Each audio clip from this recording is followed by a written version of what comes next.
கட்டுமானத்தின் வலிமை, கட்டிடங்களின் பாதுகாப்பு. ஸ்ரீ துர்கா டிஎம்டி கம்பிகள். DVR Garden Signature Living T Nagar இப்போ திருவள்ளூருக்கு வந்தாச்சு. Near DMart on new bypass road, Tiruvallur நகராட்சிக்குட்பட்டது. பிளாட் 20 லட்சம் முதல். கான்டாக்ட் 9955118814.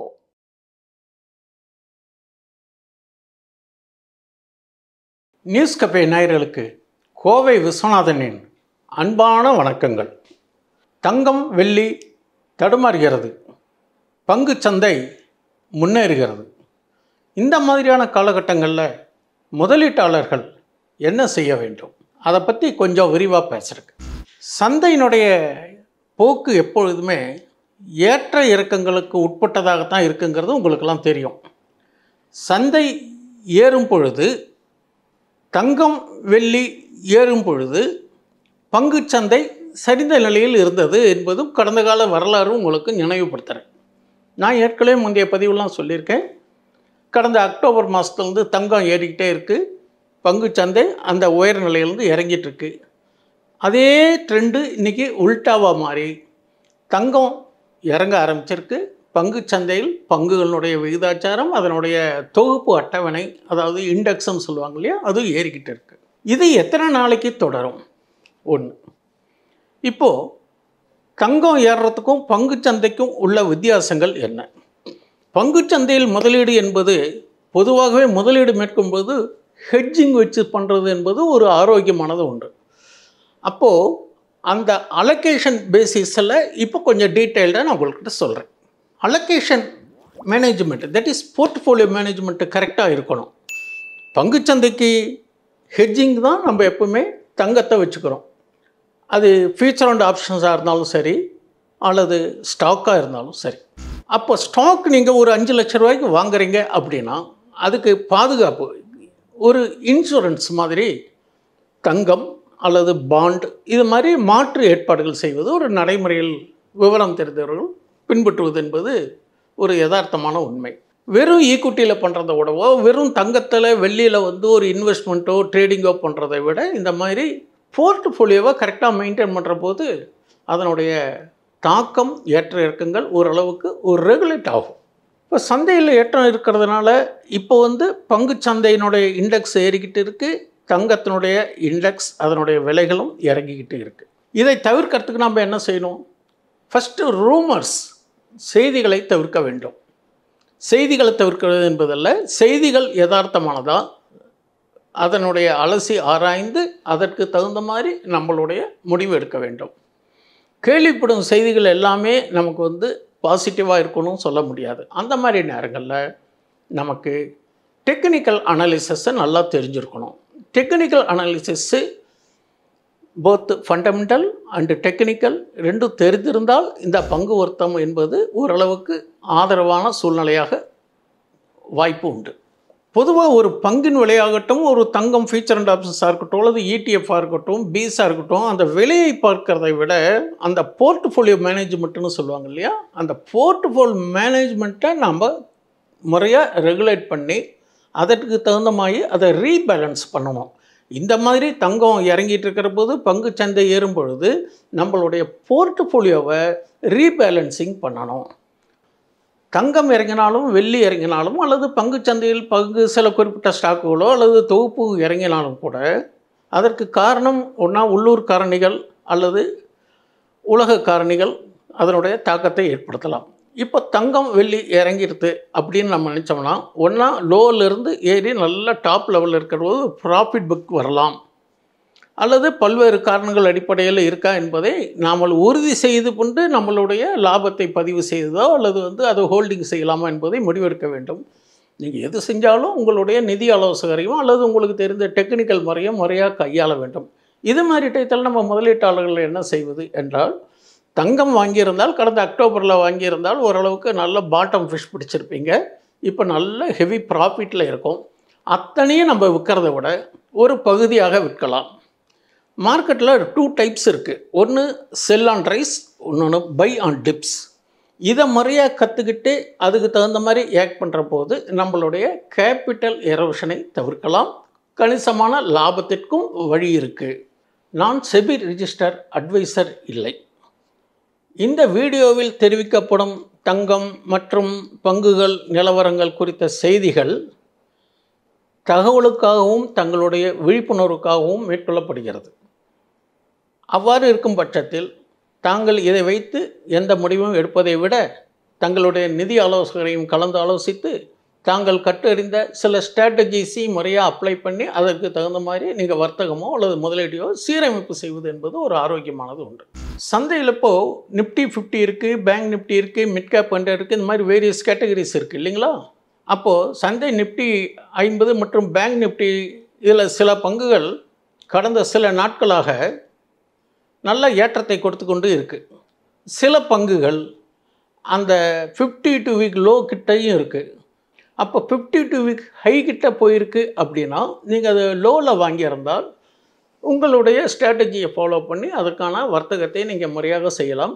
அல்லது முதலீடாக இருந்தால் தொலைநோக்கு பார்வையில் இருந்தால் அது டிவிடெண்ட் ஸ்டாக்ஸ் மாதிரி இருந்ததுனாக்கா நீங்கள் அதுக்கு தகுந்த மாதிரி உங்களுடைய முடிவு எடுப்பது என்பது உங்களுடைய கேபிட்டலை அதிகப்படுத்துவதுடன் நஷ்டத்தை தவிர்ப்பதற்கும் ஒரு வாய்ப்பாக இருக்கும். பொதுவாகவே கடந்த சில மாதங்களாக அந்நிய முதலீட்டாளர்கள் தொடர்ந்து விற்பனை செய்து கொண்டிருந்தார்கள். தட் இஸ் பை அண்ட் செல்லுக்கு நிகர விற்பனை தான் அதிகமாக இருந்துகிட்டு இருந்தது. கடந்த ஒரு வாரம் பார்த்த வேலையை பார்த்தீங்கன்னாக்கா சந்தையினுடைய போக்கில் அந்நிய முதலீட்டாளர்களுடைய வருகை ஆதரவு கொடுக்கறதுனால இந்த பங்குகள் மேலே ஏறிக்கொண்டு இருக்கிறது. அப்பவும் பார்த்தீங்கன்னாக்கா சில பங்குகள் பார்த்தீங்கன்னாக்கா அதனுடைய தனித்துவம் ஒன்று சொல்லுவாங்க இல்லையா, ஒவ்வொரு பங்குக்கும் ஒவ்வொரு கேரக்டர் இருக்குன்னு சொல்லுவோம். அந்த மாதிரி கேரக்டர் அடிப்படையில் பார்க்குற போது ஒன்றா அதுக்கு ஏதாவது டிவிடெண்ட் நியூஸோ அல்லது buyback, stock split, merger, demerger அடிப்படையில் தான் அதனுடைய ஏற்ற இறக்கங்கள் தீர்மானிக்கப்படுகிறது. நிஃப்டி 50 இண்டெக்ஸ் வேணால் ஏறிக்கிட்டு இருக்குது. அந்த நிஃப்டி 50ல் இருக்கக்கூடிய எல்லா பங்குகளும் ஏறுதுன்னு நம்ம சொல்ல முடியாது. அதில் ஒரு குறிப்பிட்ட செக்டார், ஒரு நாளைக்கு பேங்க் செக்டார் ஏறும், இன்னொரு நாளைக்கு ஐடி செக்டார், இன்னொரு நாளைக்கு ஃபார்மா செக்டார், இன்னொரு நாளைக்கு மெட்டல் செக்டார். இது மாதிரி செக்டரல் ரொட்டேஷன் அப்படின்னு கேள்விப்பட்டிருப்பீங்க. இந்த செக்டரல் ரொட்டேஷன் பேஸ் பண்ணி அதனுடைய அடிப்படையில் தொகுப்பு, தட் இஸ் இண்டெக்ஸ் மேலே ஏறிக்கிட்டு இருக்கு. அதே மாதிரி தான் மிட் கேப்பில் இருக்கக்கூடிய 100 பங்குகளும் அதனுடைய செய்திகளின் அடிப்படையிலையும் அதுக்கான ஏற்ற இறக்கங்களின் அடிப்படையிலையும் அதனுடைய இண்டெக்ஸை தீர்மானிக்கிறது. ஆனால் நம்மக்கிட்ட இருக்கிற பங்கு ஏன் ஏறலை? இது ஒரு நியாயமான கேள்வி. இண்டெக்ஸ் ஏறுது, பங்குச்சந்தை வரலாறு காணாது உயர்வுன்றாங்க, தங்கம் வெள்ளி இறங்கிக்கிட்டு இருக்குது, பங்குச்சந்தை ஏறிக்கிட்டு இருக்குது. எல்லாமே ஒரு டெக்னிக்கல் பேசிஸ் தான். எல்லாத்துக்குமே ஒரு பையிங் ஜோன், செல்லிங் ஜோன்னு இருக்குது. அது உங்களுக்கு நம்ம டெக்னிக்கல் இண்டிகேட்டர்ஸ்லேயே நிறையா விஷயங்கள் இருக்குது. நிறையா இண்டிகேட்டர்ஸ் டூல்ஸ் இருக்கிற போது அதை வச்சு நீங்கள் பராமரிச்சுக்கிட்டிங்கனாக்கா உங்களுக்கு அதனுடைய ஒரு ஐடியா கிடைக்கும். அப்படி இருக்கிற போது தங்கம் ஓவர் பாட் ரிஜிமில் இருக்குது. இப்போ அங்கே ப்ராஃபிட் புக்கிங். இது எவ்வளோ நாளைக்கு தொடரும் ஒன்றும் யாரும் தீர்மானிக்க முடியாது. பங்குச்சந்தை கீழே இருந்து இப்போ மேலே ஏறிக்கிட்டு இருக்கு. புதிய உச்சம் வருமா? காலம்தான் தீர்மானம் செய்ய வேண்டும். இப்போது சமீப காலத்தில் காலாண்டு முடிவுகள் தொடர்ந்து வந்துக்கிட்டே இருக்குது. பெரும்பாலான முன்னணி நிறுவனங்களுடைய காலாண்டு முடிவுகள், வங்கித்துறை மற்றும் ஐடி இது மாதிரியான முன்னணி நிறுவனங்கள் வெயிட்டேஜ் ஸ்டாக்ஸ்ன்னு சொல்லுவாங்க இல்லையா, அதெல்லாம் கொடுத்ததன் அடிப்படையில் சந்தைக்கு ஒரு சாதகமான சூழ்நிலையாகவும் கருத்தில் எடுத்துக்கலாம். இது மாதிரி நேரங்களில் நாம் கவனிக்க வேண்டிய விஷயம் என்ன அப்படின்னு கேட்டிங்கனாக்கா, நம்மளுடைய போர்ட்ஃபோலியோ கரெக்டாக இருக்கணும்.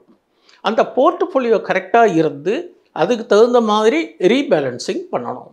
போர்ட்ஃபோலியோவை மெயின்டைன் பண்ணுறது என்பது ஒரு தனிக்கலை.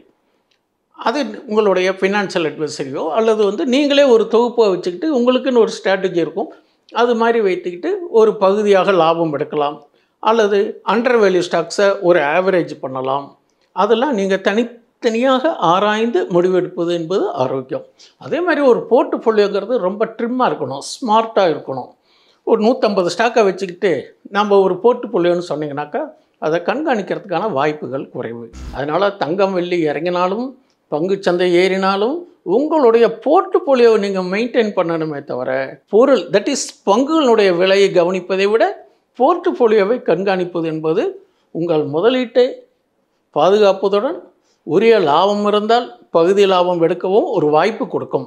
சந்தை பொதுவாகவே அடிப்படை மற்றும் தொழில்நுட்ப ரீதியில் ஆராய்ந்து செயல்படும் பொழுது வாங்குவதற்கும் வாய்ப்பு கொடுக்கிறது, விற்பதற்கும் வாய்ப்பு கொடுக்கிறது.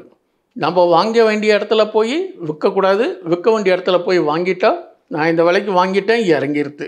அவசரப்பட்டுக்கிட்டு இறங்குற போது நம்ம விற்றோம்னா அந்த இடத்துல தான் டிமாண்டு கிரியேட் ஆகும். அந்த மாதிரி டிமாண்டு கிரியேட் ஆகிற இடத்துல ஆப்போசிட் டைரெக்ஷனில் நம்ம செய்கிற போது நாம் தான் நஷ்டத்தை தீர்மானிக்கிறோமே தவிர பங்குச்சந்தை உங்களுக்கு நஷ்டத்தை ஏற்படுத்த வாய்ப்புகள் இல்லை.